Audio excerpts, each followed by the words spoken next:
values at work. Obviously, NLP, values are not unique to the field of NLP. Values are out there, and there's company corporate values and individual values. We all know about values. That's kind of common currency in that sense.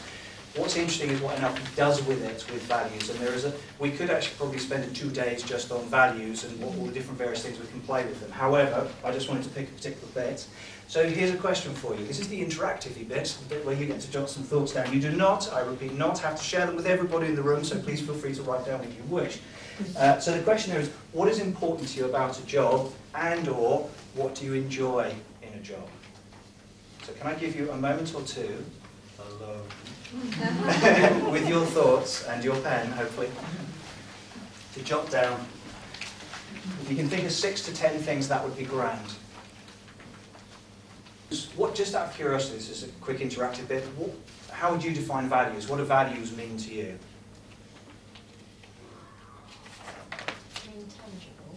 They are intangible. Maybe they're a nominalisation. Maybe they're a nominalisation. You can't put them in a wheelbarrow. But thank you very much indeed. I like that. Yes. They can change over time.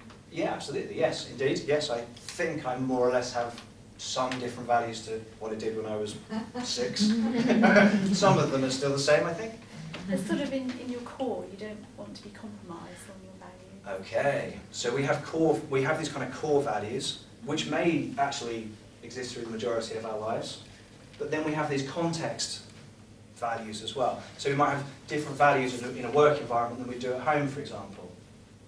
One of the interesting ones, and this is a by the way, one of the ways you can figure out what your values are in a particular context is just kind of be aware of what irritates you, particularly about people's behaviours.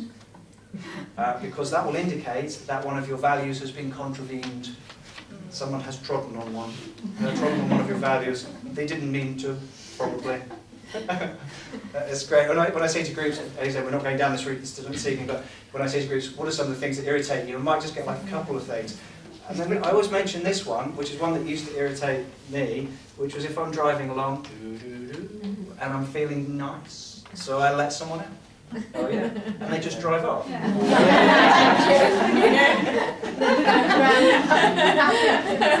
then I have this guy who says, I'm not letting anyone else out today. That is my quota for letting people out. I had no rewards for letting people out. So yes, that's one of mine. So there's obviously that must be or linked to some kind of value around, I don't know, sort of like thanking or politeness maybe, or reciprocation or something, yes. So there's going to be a whole bunch of things around there. Playing the fair game of some sort. Not ignoring people. I'll stop. So yes, that's one of the ways we can determine what our values are. It's a kind of quick and easy one.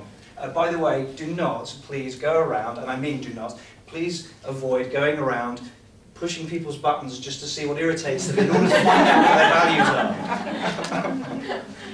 It can be done that way, however, it doesn't win you any friends. There are other ways, through conversation. But this is actually a way. So what you've elicited here, your 6 to 10 things, are some of your work-related values. This is also known in change management terms as part of, it's not full on, but it's part of the psychological contract of work. This is the goodies, this is the other stuff. Beyond money, some of you may have written down money, I don't know.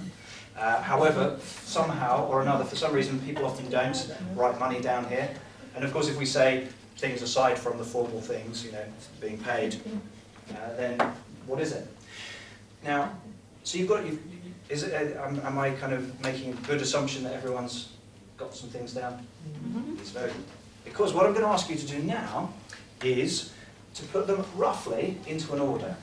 So from most important, I know they're all important, but through this is absolute, gotta have it, through to like to have it, or you know, yes, I.